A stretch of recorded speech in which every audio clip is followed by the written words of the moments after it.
If you're a developer, a cloud engineer, or really anyone working in tech, there's this powerful, almost invisible force you're dealing with every single day. That force is Linux. And honestly, it's one of the most essential skills you can learn.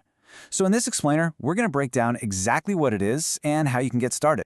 So here's the plan. First, we'll uncover just how massive Linux's influence really is. Then, we're going to peek under the hood to see how it all works. After that, we'll check out the different flavors of Linux you can choose from. And finally, we'll get hands-on with the essential commands that'll get you up and running. Okay, first up, let's just talk about the sheer scale of Linux. I mean, this isn't just another operating system. It is a fundamental piece of the technology puzzle we all use every single day. I want you to just think about this for a second. What's the common thread?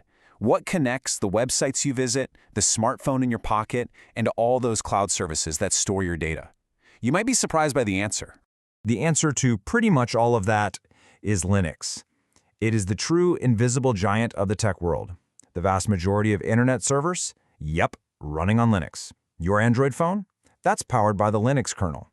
The world's fastest supercomputers, huge cloud platforms like AWS and Google Cloud, even those tiny little IoT devices, they all rely on Linux. And it's even at the core of modern tools like Docker. It's everywhere. So how did it get so dominant?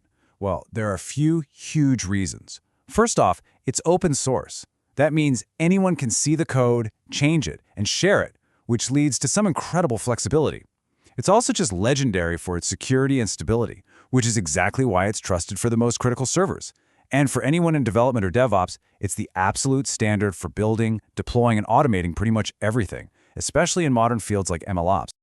All right, so now that we know what Linux is and why it's so important, let's kind of peel back the layers and really understand how an operating system like this actually works from the inside out. At its simplest, it's basically a four-step process. It all starts with you, the user, typing a command. That command gets picked up by something called the shell, which is a program that figures out what you want to do. The shell then passes that instruction down to the kernel, the real core of the system, which translates it into a language the hardware can understand. And finally, the physical hardware, your CPU, your RAM, your disk, it all just executes the task. Simple, right? Let's zoom in on that kernel for a second, because this is without a doubt the single most important part of the entire operating system. It's the central manager, the software bridge that connects your apps to the actual physical hardware. It handles everything: memory, system calls, security. You can absolutely think of it as the heart of the system. In fact, the Linux kernel is what's known as a monolithic kernel, which just means one big, efficient program is in charge of almost everything. And that design choice is a huge part of what makes Linux so fast and powerful. So, putting it all together, this is the complete picture. At the very bottom, you've got the physical hardware. Sitting right on top of that is the kernel managing the whole show. Then you have system libraries, which provide common functions for programs. The shell lets you interact with it all. And then finally, at the very top, are the applications you use every day. That's the full stack. But remember, the main path your command travels is actually super straightforward. If you want a really easy way to remember that core flow from your command down to the machine, just remember this little mnemonic: ask hard. App to shell to kernel to hardware.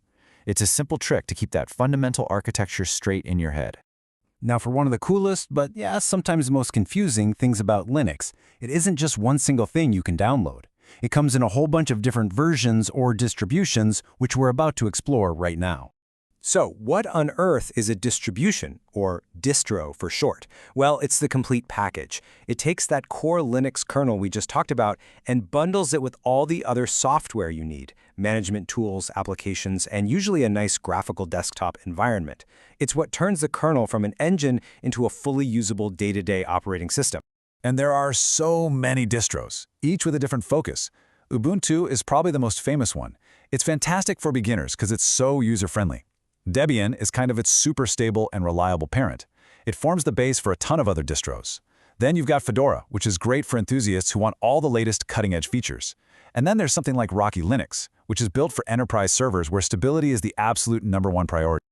Oh, and just a quick clarification. You might also hear people talk about flavors. This is usually just a variation of a main distribution that simply swaps out the desktop environment. For example, Kubuntu is just Ubuntu, but it uses the KDE desktop instead of the default one. Same core, just a different look and feel.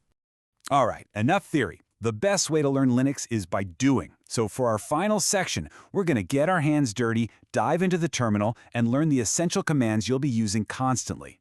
So the very first thing you got to know is how to find your way around. Think of these 3 commands as your personal GPS. PWD tells you exactly where you are right now. LS shows you a list of all the files and folders in your current location, and CD is how you actually move into a different directory. Okay, once you can navigate, you'll probably want to start creating stuff. mkdir lets you make a new directory. Touch is a super quick way to create an empty file, and when it's time to clean up, rm removes a file, while rmdir removes an empty directory. Now let's get organized. CP is for copy. Pretty straightforward, it makes a duplicate of a file somewhere else. MV is for move. But here's what's really cool about MV. You can also use it to rename a file just by moving it from its old name to a new name, right in the same directory. Super handy trick. But how do you actually see what's inside these files? Well, you've got a few options. Cat will just dump the entire contents right into your terminal. Great for short files. For bigger files, less is way better because it lets you scroll through page by page. And if you just need a quick peek, head and tail are perfect for showing you just the first or last 10 lines. And this is where you start to see just how powerful the command line can be. These are 2 commands that pros use every single day. Tail F lets you watch a file in real time as it changes. It's perfect for monitoring live log files. And grep, grep is your best friend. It's your search tool. It can instantly scan a massive file and pull out every single line containing the text you're looking for, like say the word error. It's a lifesaver. So there you have it. We've covered what Linux is, how it's built, the different distros out there, and the core commands to get you started. You now have the map of the file system and the keys to navigate and change it. The only question left is, where is your Linux journey going to take you next?